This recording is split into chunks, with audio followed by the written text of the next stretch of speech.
Welcome back to my second episode of Mushroom Foraging. Belly Ruso po, taong gubat.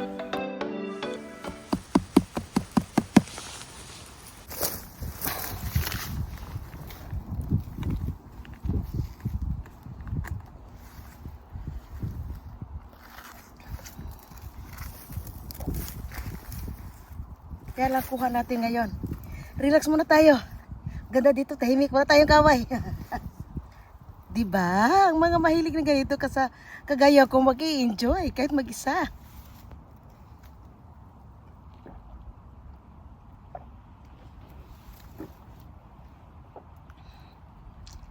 Handa na ba kayong sumama? Taas kamay.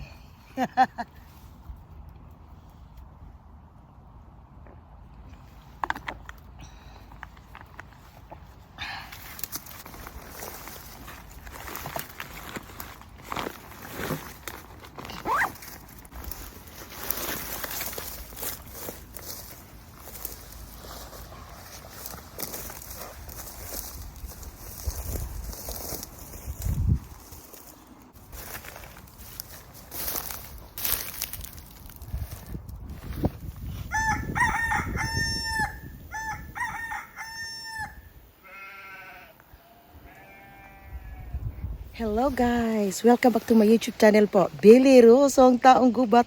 At tayo ay nagbabalik sa forest. So now, binalikan namin ang aming paboritong forest. Medyo mataas yung lakad ko kasi may field. Tapos, bawal po kasi pumasok sa field na hindi pa, hina-harvest. So, hinahanapan namin ng paraan saan kami makapasok to respect the farmers. So, buti na lang may space dito na nag-harvest na sila. So, pwede na akong makalakad sa field na walang disturbo. So, andito, expecting na meron at talagang meron. So, follow my full video and we'll see how much or how many mushroom we can get kasi marami ngayong mga Asian na nag-foraging para sa kabuhayan nila. So, this is Belly Ruso po. Follow me. So, first step, nandito na. Malapit sa tubig.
Different kind of bolitos. We call this in Finland punikitate. Manttu punikitate. Edible mushroom.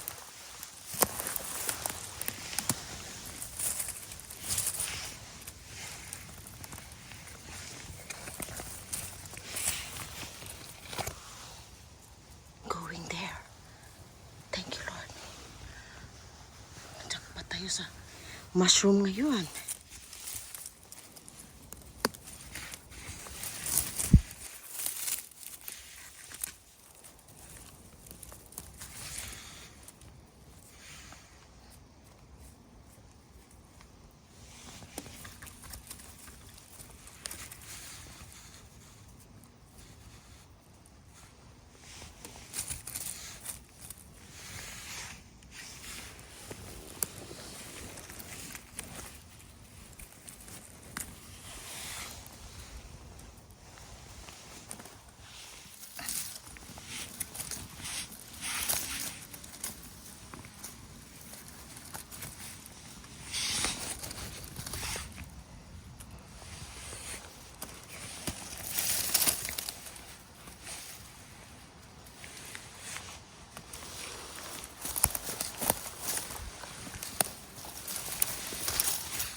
Big.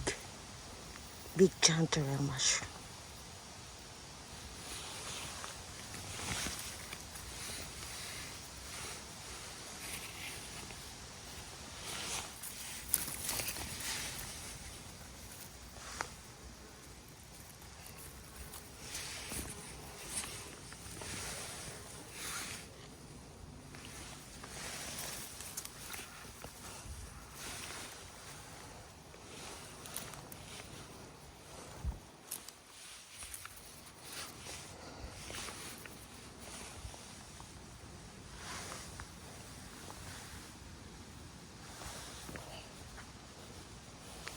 Ako lang po mag-isa ngayon pumasok sa forest.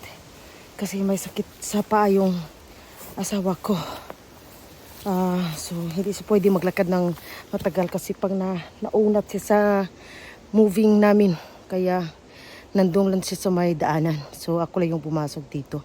Anyway, meron naman pong mga kalapit na bahay. Hindi sa loob ng forest, pero parang beside sa field. So ingat lang po tayo. Meron naman akong nakitang mushroom.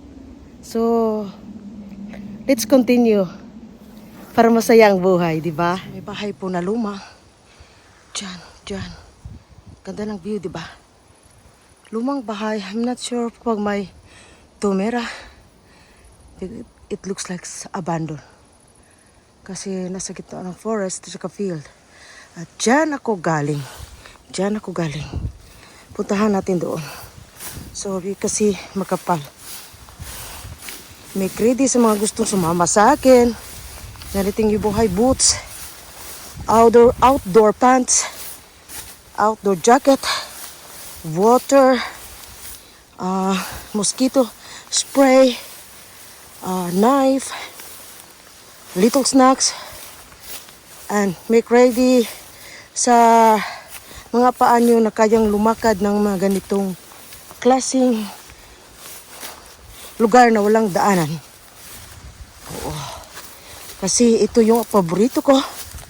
Whether may mushroom man o wala, ito ang gusto kong dadaanan.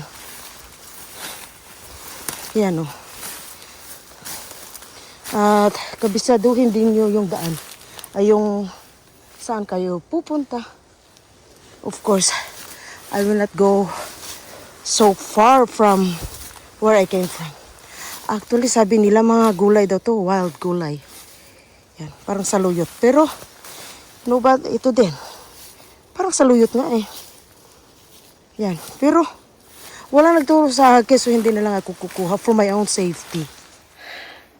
At saka naman about mushroom foraging. Marami pong klaseng mushroom na makakain.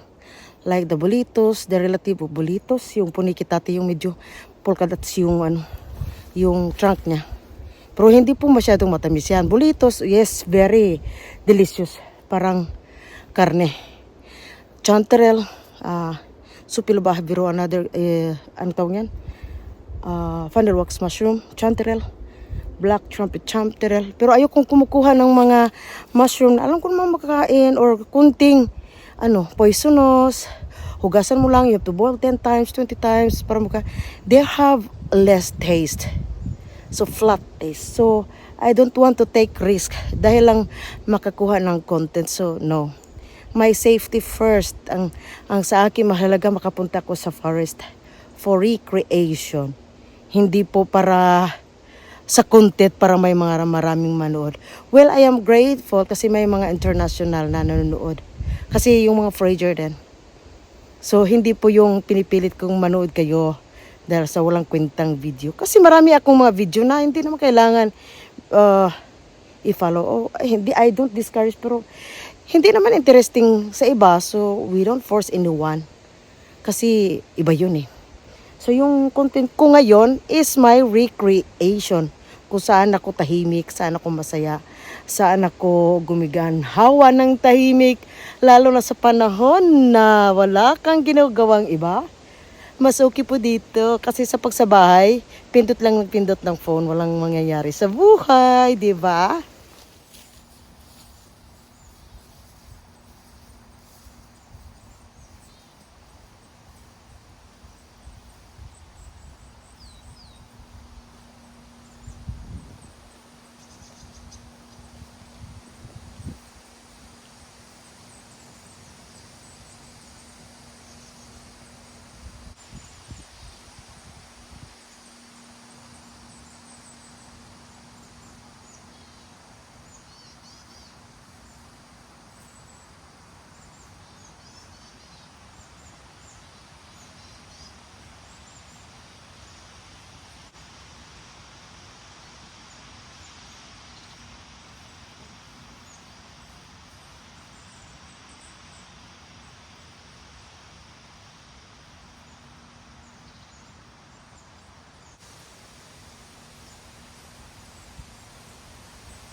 Bulitos. Giant bulitos.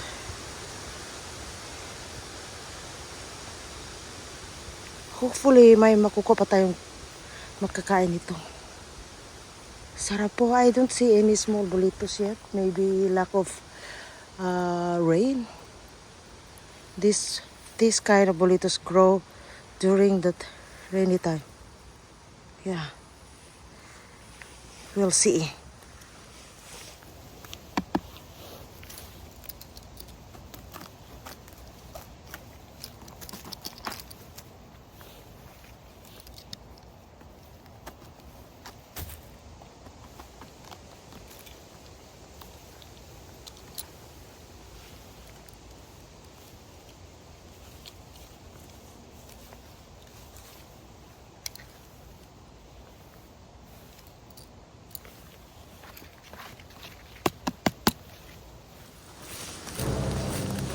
Look at the abandoned house.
Thanks for watching, guys. At ako ay magpapaalam for this episode. At meron naman akong nakuha konti yan. So ulitin, mainit pa po. Walang masyadong ulan, so we'll see for the end of August or September, October. Yun ang time na mas marami na pong mushroom. Sana nag-enjoy kayo sa aking video. At sa ulitin, Billy Russo po, taong gubat. Mag-iingat tayo. At God bless you.